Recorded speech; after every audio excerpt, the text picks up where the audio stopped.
आर्थिक वाढीच्या गतीत पहिल्या नंबरवर असणारा महाराष्ट्र आता चौथ्या नंबरवर गेलाय।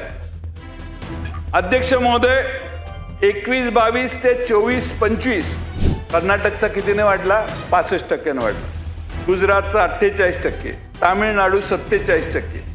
दर उत्पन्नात आपण 5व्या क्रमांकावर आहोत बावनकुळे साहेब। आज आपण महाराष्ट्र देशाचा आर्थिक गाडा चालवतोय। प्रधानमंत्री पीक विमा योजना, नारळ पीक विमा योजना, कृषी सिंचन योजना, नमो शेतकरी महासन्मान योजना अशा जवळपास सर्व कृषी विभागाच्या योजनांवर तरतुदी कमी करण्यात आलेल्या आहेत। हे अध्यक्ष महोदय मी सभागृहाच्या निदर्शनाला आणून देतो।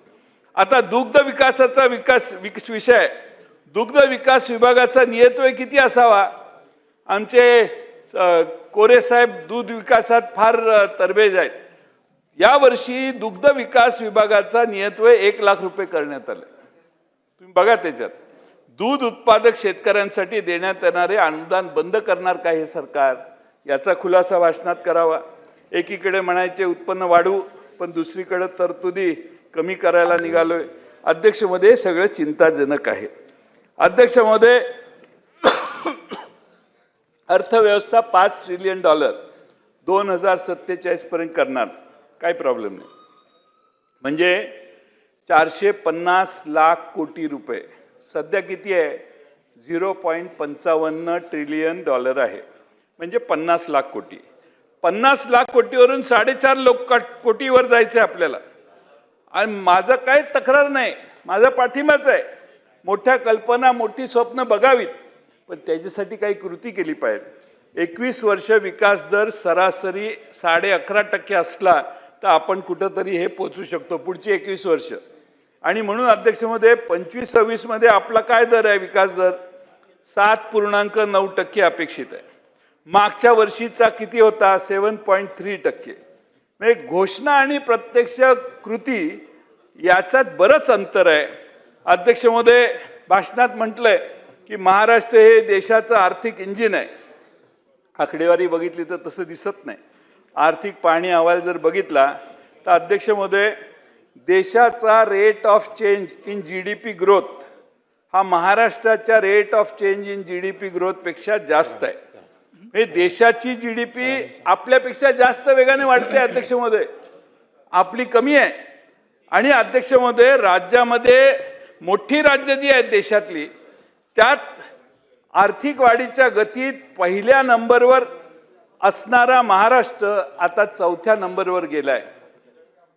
अध्यक्ष महोदय, 21-22 ते 24-25 या कालावधीत महाराष्ट्राचा GSDP 43% वाढला। कर्नाटकचा कितीने वाढला? 65% वाढला। गुजरातचा 48%, तामिळनाडू 47%। दर उत्पन्नात आपण 5व्या क्रमांकावर आहोत बावनकुळे साहेब। आज आपण महाराष्ट्र देशाचा आर्थिक गाडा चालवतोय किंवा गाडा चालवत आहे असं म्हणणं कितपत योग्य आहे ह्याचा विचार करा। चालवायला पाहिजे, पण तेवढं आपल्यामध्ये प्रगती देखील केली पाहिजे। अध्यक्ष महोदय, 36 जिल्ह्यामधले 11 जिल्हे आपले असे आहेत की देशाच्या दरडोई उत्पन्नापेक्षा कमी आहेत। आणि त्यामुळे अध्यक्ष महोदय, जी गुंतवणूक आहे ती सर्वसमावेशक होत नाही आणि ठराविक भागामध्येच ही गुंतवणूक होते, याचा तो अर्थ आहे असं मला वाटतं। अध्यक्ष महोदय, शासनाची महसुली तूट, हे याकडे आपण ऐका। 23-24 मध्ये शासनाची महसुली तूट 29,995 कोटी होती। ती 24-25 मध्ये 37,055 कोटी होती आणि 26-27 मध्ये 40,552 कोटी अपेक्षित आहे या बजेटमध्ये। मागच्या वर्षी अध्यक्ष महोदय, महसुली तूट आणि पुरवणी मागण्या मिळून 1,90,000 कोटी रुपयाची तूट होणं अपेक्षित होतं, पण ती 37,000 कोटीच दाखवली। यामध्ये जवळपास 40,000 कोटी रुपये कर संकलन जास्त झालं, मी मान्य करतो। 40,000 काढा त्यातनं, मग उरलेले 1,13,000 कोटी रुपये कुठे गेले याचा हिशेब का लागत नाही? अध्यक्ष महोदय, हे पैसे विभागांना उपलब्ध करूनच दिलेले नाहीत। आपल्या ग्रामीण भागात आपण म्हणतो ना शेंडी लावली, हे सगळ्या डिपार्टमेंटला शेंडी लावण्याचा उद्योग झाला। 1,13,000 कोटी रुपये कुठे गेले? तुम्ही बजेटला सभागृहात आला, सभागृहात मांडलं, पुरवणी मागण्याला आम्ही होला हो म्हटलो, होयचं बहुमत झालं. पण अध्यक्ष महोदय, जे 3 सप्लिमेंटरी मांडल्या त्यातले 1,13,000 कोटी खर्चच केले नाहीत सरकारने. आणि आज तुमचं डिफिसिट 37,000 कोटी दाखवलेलं आहे. आणि मी पुढे सांगतो तुम्हाला, पण अध्यक्ष महोदय, ज्या घोषणा या बजेटमध्ये झाल्या त्या तरतुदी बजेटमध्ये नाही आहेत. अहिल्यादेवी होळकर कर्जमाफी योजना नो तरतूद, सिंधुरत्न योजना नो तरतूद, मुख्यमंत्री मत्स्य संपदा नो तरतूद, अर्थसंकल्पीय तरतूदच नाही.